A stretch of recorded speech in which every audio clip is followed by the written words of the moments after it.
Bienvenue à tous, merci de nous rejoindre pour l'information sur RTI 1. Le Premier ministre Patrick Achi a reçu ce lundi l'ambassadeur de France en Côte d'Ivoire. Le diplomate est venu réaffirmer la volonté de son pays à accompagner la Côte d'Ivoire dans sa nouvelle dynamique de développement. Alexis Ouedraogo. Le chef du gouvernement Patrick Achi a reçu ce lundi à la primature l'ambassadeur de France. Il a échangé avec lui, entre autres points, sur la dynamique nouvelle de développement impulsée par le chef de l'État. On rentre clairement dans un moment nouveau. On sent bien une volonté très forte d'accélérer, d'aller plus vite, d'aller plus loin dans le domaine économique et social. C'est l'objectif du président de la République, c'est l'objectif du Premier ministre. Et nous, France, notre volonté, c'est d'accompagner ce mouvement.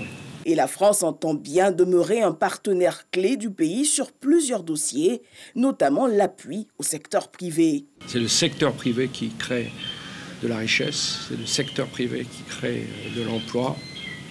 Et la France a un certain nombre d'outils pour encourager le secteur privé à créer des emplois. Et il ne s'agit pas uniquement du secteur privé français, il s'agit du secteur privé ivoirien, les petites et moyennes entreprises ivoiriennes. Le problème de l'Afrique, c'est le sous-financement du secteur privé. Il y a aujourd'hui un certain nombre de structures qui permettent ce financement. On est dans un nouveau monde, dans une nouvelle économie, et la Côte d'Ivoire est à fond là-dessus, et la France l'accompagnera. Autre point, celui de la relance de l'accord de désendettement et de développement, CEDD3. Les discussions avec les autorités ivoiriennes sont annoncées pour le début du mois de mai. Après 10 années à la tête du ministère de l'Éducation nationale, de l'enseignement technique et de la formation professionnelle, la ministre Kandia Camara passe officiellement le témoin à Mariétou Koné et à Kofi Nguessan. Du bilan de Kandia Camara, il ressort plusieurs points de satisfaction, notamment la construction d'établissements scolaires et l'amélioration du taux de réussite aux examens à grand tirage. Un de ces examens à grand tirage a démarré ce lundi matin au titre de l'année 2021 par les épreuves d'éducation physique et sportive. Il s'agit du brevet d'études du premier cycle BEPC.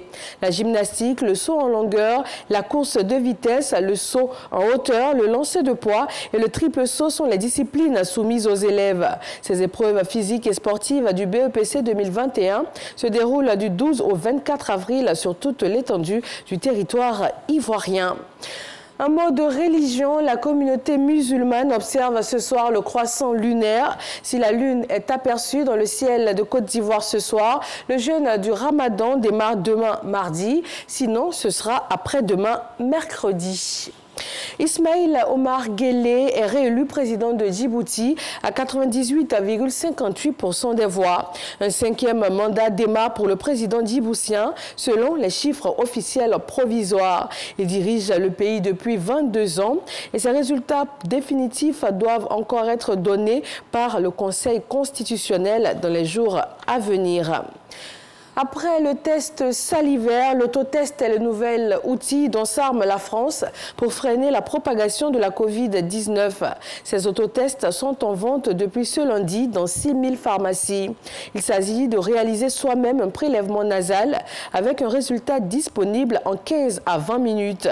S'il est positif, il faut ensuite se confirmer avec un test PCR plus fiable. Pour l'heure, ces autotests sont proposés aux enseignants, aux professeurs et ensuite aux élèves de plus de 15 ans à compter du 3 mai.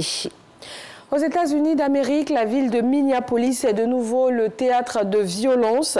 Dans la nuit d'hier, un jeune homme noir de 20 ans a péri sous les tirs d'un policier. La garde nationale a été déployée après plusieurs heures d'affrontement entre la police et les manifestants qui réclament justice.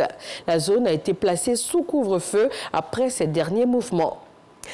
Voilà, c'est tout. Merci de nous suivre sur RTI 1. Retrouvez l'information dans nos régions tout à l'heure et le journal à 20 h.